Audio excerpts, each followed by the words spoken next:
But I'm going to ask, do you feel like who you're friends with or surrounded with directly affects your future? That's a beautiful question. Yeah, I definitely think it does.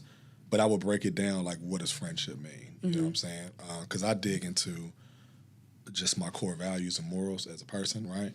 And how does that correlate with how I just live my life? And most of the time when I see friends, I look at them as like they are going to grow into family.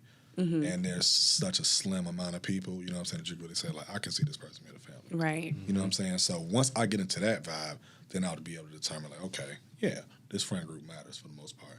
But I think life is a forever growing journey. Like, you're learning yourself. So if you can be around people that are okay with knowing this is who you are in this moment, I'm cool with that.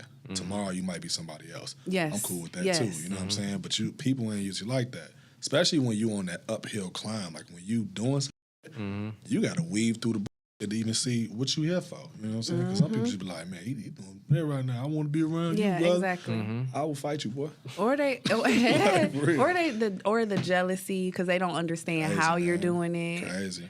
I think the best way you can help somebody understand jealousy, envy, all that, you know what I'm saying, is self-reflection. You know what I'm saying? Being honest is so fire, yo. Like, just telling people, like, your own insecurities, it would help them to understand that they don't have to judge you.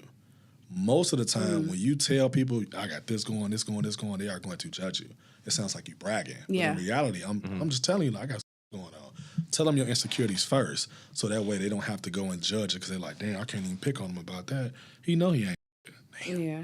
Right, See, I feel like even doing the things that, like, I do, just, you know, the podcast or my business and things like that, you know, like, men I've talked to, people be like, I don't know what you're complaining about. I'm like, I ain't always been here though. Like this ain't always been it. You've been around while I'm going through X, Y, and Z. So how can you not see that this is good for me? And I guess you just have to learn where to leave them because that's also the wait, hardest what you mean part. by that? What you mean? What you just said. I didn't understand what you meant. So like you have people that be around with you when you're struggling. Right? And so that's what they know of you. But when you start to go up, it's they forget that you struggled. Right. Like they forget that I've struggled too. You stayed at a plateau with them for so long. Yeah, exactly. And they've been there through you struggling, and instead of them acknowledging like, okay, you're doing a great job, like you said, they look at it as bragging. It could be looked at as like, oh, you think you have this, and this now. But it's like, no, I work for this. You saw me at my bottom. Yes, you saw me at my bottom. Yeah.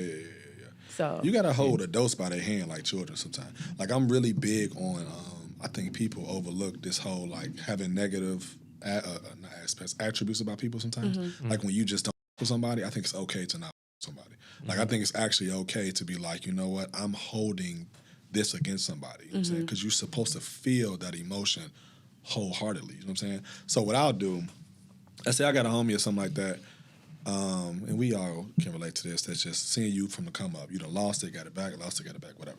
And they cannot seem to get past the fact that you keep getting back on top. Yeah. That gives them something to judge. So I will put out everything, every emotion, every feeling that I have, so that way I know they can't pick on that emotion, but I'll kill them slowly.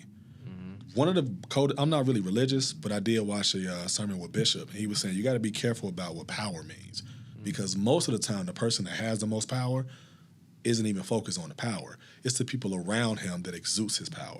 So let's just say they enable it. See what I'm saying? So they'll say, boy, you can't talk to Magic, boy.